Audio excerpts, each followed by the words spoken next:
দেশনেত্রী, আপসীর নেত্রী, বাংলাদেশের প্রথম প্রধানমন্ত্রী, 3বারের প্রধানমন্ত্রী বেগম খালেদা জিয়ার যে ঐতিহাসিক জানাজা হয়ে গেল, সেই জানাজায় ঠিক কত লোক উপস্থিত ছিলেন, এই বিষয়ে বিশেষজ্ঞদের বিশ্লেষণ আজকে শুনব।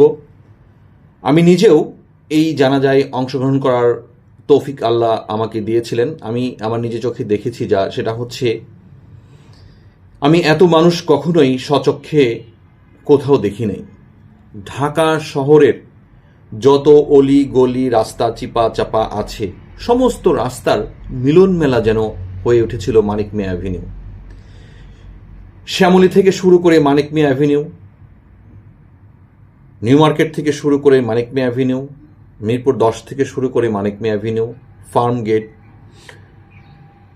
আসাদ গেট, তারপরে পান্থপথ, গ্রিন রোড, ওদিকে বিএএফ শাইন কলেজ থেকে শুরু করে কোথায় হলিক্রস কলেজ, কোথায় না কোন রাস্তা, এমন কোনো রাস্তা বাদ নেই যেখানে মানুষের ঢল নামে নাই মানিক মিয়া অ্যাভিনিউ বরাবর।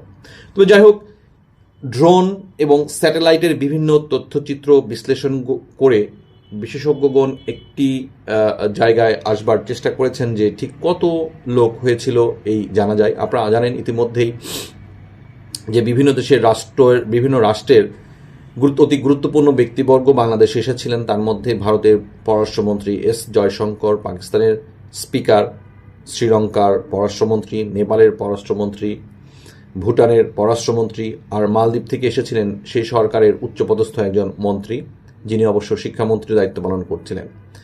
তো যাই হোক, এই সবার উপস্থিতিতে এই জানাজাটা যেমন হয়েছিল একটা ঐতিহাসিক, ঠিক সেরকমই এত লক্ষ লক্ষ লোকের উপস্থিতি মানুষকে আবেগ আপ্লুতও করেছিল বটে।